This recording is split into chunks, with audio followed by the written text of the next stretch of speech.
Kita berkumpul saat ini untuk mengenang malam ketika Tuhan kita dikhianati. Ketika kita telah jatuh ke dalam dosa dan menjadi hamba kejahatan dan kematian, Allah mengutus putranya yang tunggal untuk menyelamatkan kita. Jadi, tahun demi tahun kita merayakan perbuatan Allah yang maha kuasa di dalam Kristus Yesus dan penderitaan, kematian, dan kebangkitannya. Karena melalui tindakan kasih dan belas kasihan ini, Allah menyelamatkan kita, menebus kita, dan membebaskan kita. Marilah kita memuji dan menyembah Allah yang menyelamatkan kita. Terpujilah Tuhan selama-lamanya. Terpujilah Engkau Allah Bapa kami, karena Engkau telah menciptakan dan memerintah atas alam semesta. Engkau mengarahkan dan menuntun perjalanan sejarah. Dari antara bangsa-bangsa di bumi, Engkau telah memilih para leluhur kami menjadi milik-Mu. Engkau telah memberikan kepada mereka covenant bahwa Israel dapat menjadi satu bangsa yang kudus. Engkau mengajarkan mereka hukum-Mu, dan melalui para nabi-Mu, Engkau menyampaikan firman kebenaran-Mu kepada mereka. Engkau memberikan kepada mereka waktu untuk bersuka cita dan masa kegembiraan. Engkau memberikan kepada mereka hari raya roti tidak beragi, agar mereka dapat merayakan peringatan akan kasih-Mu yang tidak berkesudahan secara turun-temurun. Ya Tuhan Allah kami, betapa agungnya. Para leluhur kami adalah budak di Mesir. Ya Tuhan Allah kami, dengan tanda-tanda dan mujizat-mujizat, dan melalui tangan-Mu yang maha kuasa, Engkau membebaskan mereka. Mereka melewati tanah yang kering, melalui tengah laut, dan Engkau membawa mereka ke gunung-Mu yang kudus. Selama 40 tahun, Engkau memimpin mereka dengan tiang awan dan tiang api, melewati padang gurun, dan Engkau memberikan kepada mereka tanah perjanjian, agar mereka hidup dan memuji Engkau atas keselamatan-Mu. Terpujilah Engkau Tuhan Allah para leluhur kami. Memuji-Mu atas kasih-Mu telah ditunjukkan pada zaman dahulu kala kepada umat-Mu Israel. Terpujilah Engkau yang kudus dari Israel, untuk dipuji dan ditinggikan di atas segalanya selamanya. Bahkan Engkau telah melimpahkan belas kasihan yang lebih besar ke atas kami. Karena di dalam kegenapan waktu, Engkau memegang janji-janji-Mu yang telah dibuat pada zaman dahulu kala melalui para nabi-Mu, dan mengutus Mesias yang sejati, Putra-Mu, Yesus Kristus, Tuhan kami, kepada kami. Dengan kuasa Roh Kudus-Mu, Dia menjadi manusia sejati melalui Maria, membarui gambar-Mu di dalam kami. Dia telah menyerahkan dirinya sampai mati di kayu salib untuk menyelamatkan kami. Engkau telah membangkitkan Dia dari kematian untuk membebaskan kami. Di sebelah tangan kanan-Mu dalam kemuliaan, Engkau mencurahkan ke atas kami Roh-Mu yang memberi kehidupan. Ya Tuhan Allah kami, betapa agungnya belas kasihan. Engkau telah menghimpun kami dari bangsa-bangsa dan menjadikan kami anggota dari tubuh Putra-Mu. Di dalam Dia Engkau telah menjadikan kami imam-imam, sehingga kami dapat berdiri di hadapan-Mu dan mempersembahkan pelayanan yang sejati dan layak. Terpujilah Tuhan Allah Israel, karena Ia telah datang kepada umat-Nya dan membebaskan mereka. Dan pada malam ini ya Tuhan Allah kami umat-Mu, Israel yang baru, berhimpun di hadapan-Mu dalam satu perkumpulan yang kudus. Malam ini, dalam misteri yang ajaib, Putramu memberikan kepada kami tubuh dan darahnya sendiri, agar kami dapat memperingatinya selamanya dan menunjukkan pengorbanannya untuk seluruh umat manusia. Kami sebelum Paskah, malam Covenant baru.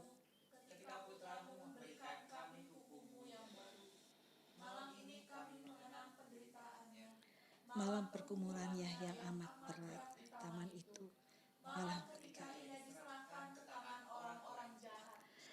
sesungguhnya malam ini adalah malam yang diberkati, ya Tuhan Allah kami. Karena sekali lagi pada malam ini, Engkau mengundang kami kepada hari raya roti tidak beragi, agar dengan hati yang dipenuhi rasa syukur dan pujian, kami dapat duduk bersama-sama pada perjamuan kudus-Mu, dan kami memelihara hari raya Paskah pada masa kini.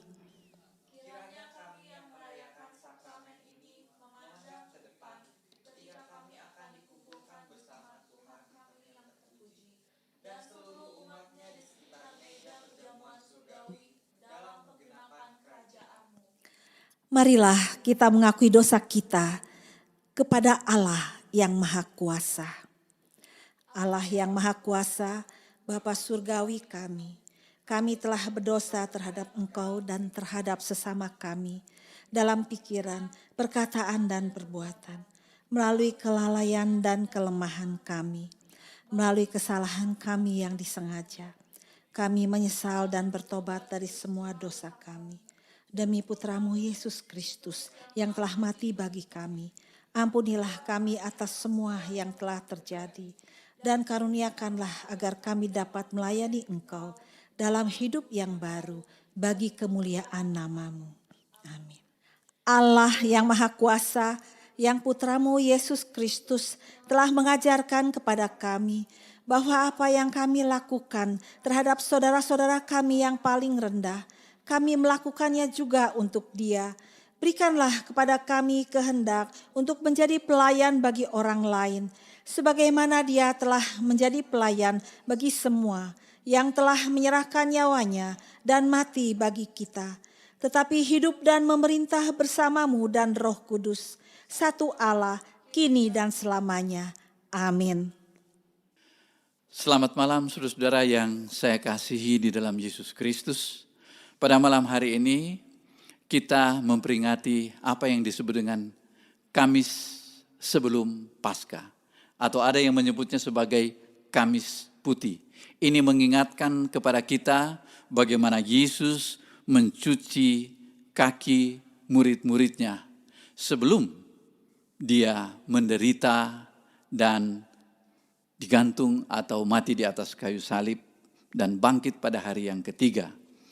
Saudara-saudara sekalian, kita tahu bersama bahwa umat Tuhan dalam perjanjian lama berusaha untuk mempraktekkan kehidupan beragama mereka agar supaya mereka itu dapat mendekatkan diri kepada Tuhan, kepada Allah. Saudara-saudara sekalian, mereka berusaha untuk mempraktekkan bagaimana supaya mereka itu diterima oleh Tuhan. Dan ini adalah sesuatu yang sangat manusiawi, bahwa setiap manusia membutuhkan penerimaan oleh orang lain, mulai dari keluarga, diterima oleh ibunya, diterima oleh ayahnya, diterima oleh saudara-saudaranya, diterima oleh masyarakat. Tapi ketika semua itu dia gagal untuk meyakinkan mereka bagaimana supaya mereka menerima dia, maka terakhir dia akan berseru kepada Tuhan. Dan oleh sebab itu saudara sekalian, ketika seseorang atau manusia mengalami penolakan di dalam hidupnya, maka dia akan berteriak. Ketika tidak ada yang mendengar dia, di saat itulah dia memandang kepada Tuhan.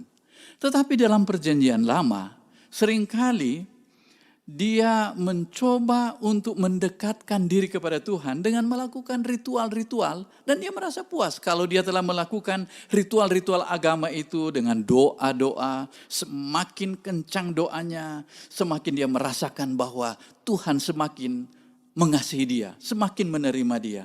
Semakin banyak persembahan yang dia berikan kepada Tuhan, semakin setia, maka semakin dia rasakan bahwa Tuhan telah menerima dia. Kemudian dia membangun tempat-tempat ritual, tempat-tempat ibadah, rumah-rumah ibadah. Dan berharap bahwa di tempat itu dia akan bertemu dengan Tuhan. Dan tidak jarang juga bahwa mereka itu mencari orang-orang tertentu, idola-idola. Apakah itu seperti sekarang pendeta atau orang-orang tertentu yang punya karunia dan kehebatan tertentu untuk mereka datangi. Tapi dalam sejarah kehidupan manusia mencari Tuhan, semuanya ini berakhir dengan frustrasi, berakhir dengan kegagalan. Tidak jarang yaitu raja yang mereka sembah, yang mereka pikir dapat memberikan kedamaian di dalam kehidupan mereka, ternyata mengalami kegagalan. Mereka menunjukkan sikap amoral yang tidak pantas bagi suatu kehidupan yang ideal. Begitu juga seringkali mereka menyaksikan sendiri bahwa ada satu tempat yang begitu sakral. Tidak mungkinlah ini akan hancur, tapi kemudian melalui peperangan, melalui permusuhan, itu semua dibakar, dihancurkan, dan ini kemudian membawa manusia kepada satu frustrasi dalam hal beragama. Hal yang sama terjadi juga dengan pemimpin-pemimpin agama. Mereka melihat bahwa pemimpin agama ini dijadikan sebagai satu panutan. Tapi ketika hamba-hamba Tuhan atau pemimpin-pemimpin agama mendemonstrasikan suatu kehidupan atau moralitas yang tidak layak, ini akan membawa satu kekecewaan di dalam diri banyak orang. Tidak jarang ada di antara mereka yang kemudian meninggalkan Tuhan atau menjadi ateis. Mereka tidak percaya lagi kepada Tuhan. Saudara sekalian, ini bukanlah hal yang baru. Ini sudah berjalan sekian lama sampai ada satu saat di mana orang kemudian merasa bahwa tidak perlu lagi Tuhan. Tidak perlu lagi. Dan lebih baik mereka berdiam diri. Dan itu pernah terjadi selama ratusan tahun, 400 tahun lebih mereka tidak mendapatkan lagi nubuatan, tidak mendengarkan lagi seorang nabi berbicara. Sampai suatu waktu ada seorang yang berseru-seru di padang belantara dan dia adalah Yohanes Pembaptis. Dan mereka berpikir bahwa Yohanes Pembaptis ini adalah nabi, Mesias. Dialah yang datang membebaskan manusia, membebaskan orang-orang. Sebab di dalam perjanjian lama itu dinubuatkan bahwa akan datang seorang yang ideal namanya Mesias yang dari Allah. Dan mereka bertanya, apakah engkau itu? Yohanes Pembaptis katakan, bukan. Dia kemudian menunjuk kepada seorang pribadi namanya Yesus. Dialah orang itu. Dan saudara-saudara sekalian, ketika segelintir orang melihat, apakah orang ini dia seorang manusia biasa, dia seorang anak orang sederhana, Yusuf dan Maria, dia orang Nazaret, sampai ada yang bertanya, apakah ada yang bagus dari Nazaret? Saudara-saudara sekalian, ketika Yesus memperlihatkan kehidupannya dan pengajarannya, orang terkagum-kagum. Dan pengajarannya itu sangat berbeda. Sementara pemimpin agama lain mengajarkan tentang doktrin-doktrin agama yang membuat orang lebih frustrasi dengan dogma-dogma yang begitu ketat, Yesus mengajarkan tentang suatu kehidupan yang berbeda.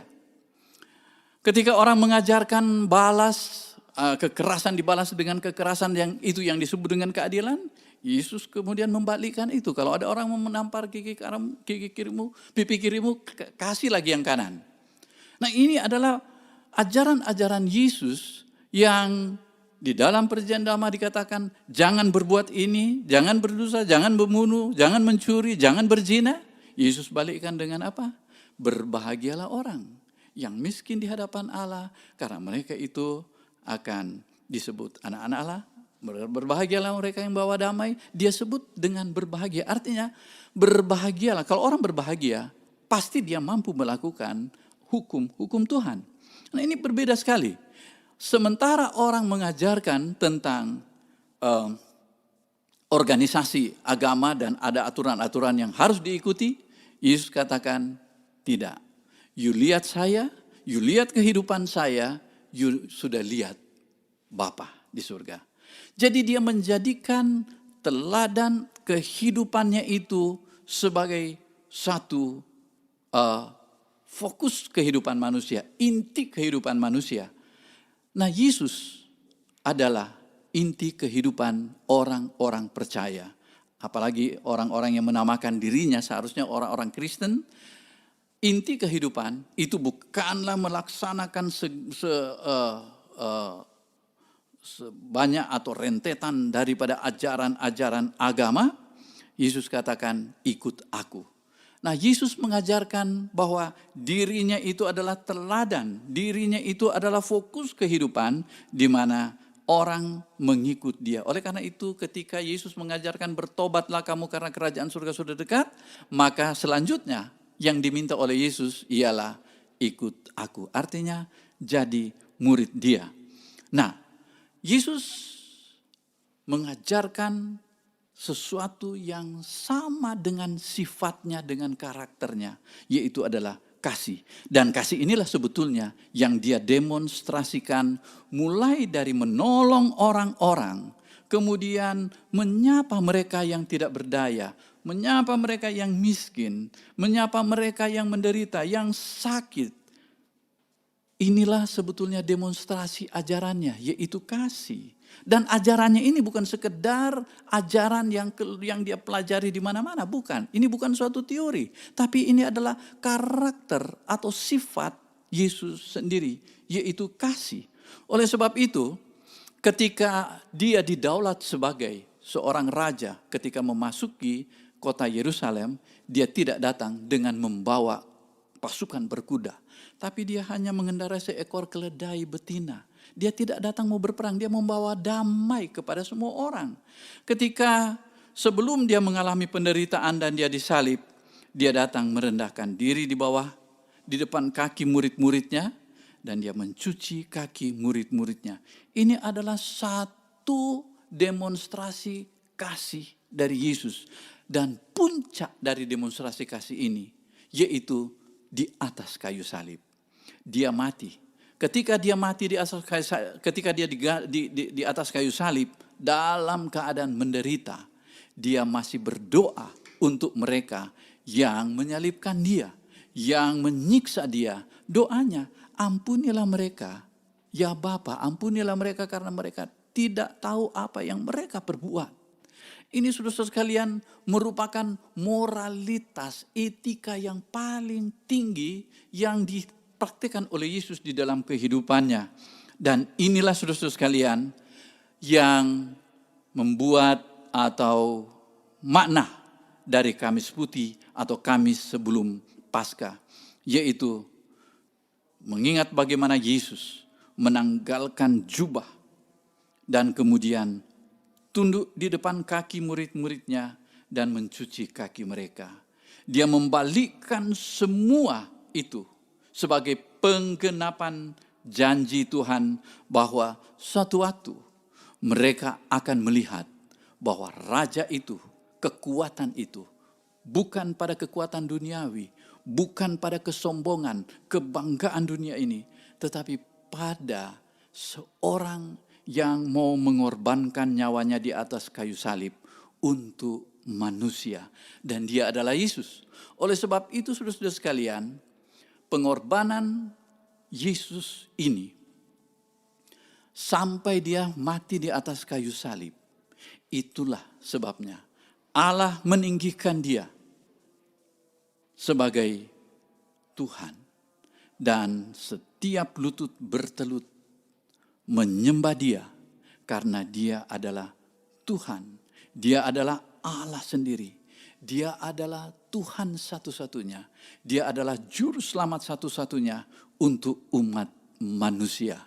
Saudara-saudara sekalian, kalau kita percaya dia, maka kita tidak hanya bertanya kepada dia, apa yang harus saya perbuat supaya saya selamat? Maka jawaban satu-satunya ialah percaya bahwa dia adalah Tuhan. Dia adalah juru selamat satu-satunya. Dan bukan hanya itu, mari kalau kita percaya dia, mari kita ikut dia. Ikut bukan seperti seorang anak mengikuti ayahnya dari belakang, tetapi mengikuti sifatnya. Sifat rendah hati, sifat yang mau berkorban, sifat yang mau melayani siapapun dia. Orang yang tidak layak untuk kita layani, mari kita layani. Orang yang tidak pantas untuk kita kasih, mari kita. Kalau kita mau mengikuti Yesus, kita kasihi orang itu. Saudara-saudara sekalian, mari kita meminta kekuatan dari Tuhan, agar supaya melalui rohnya, roh Allah, roh Kristus, kita boleh dikuatkan untuk mengikut dia. Kita berdoa. Terima kasih ya Tuhan untuk kasih-Mu yang Engkau telah tunjukkan di atas kayu salib. Boleh kami lihat dan boleh kami rasakan, kami alami, dan biarlah melalui kuat kuasa Roh Kudus-Mu, kami dapat mempraktekannya itu dalam kehidupan kami sehari-hari. Dalam nama Yesus, amin.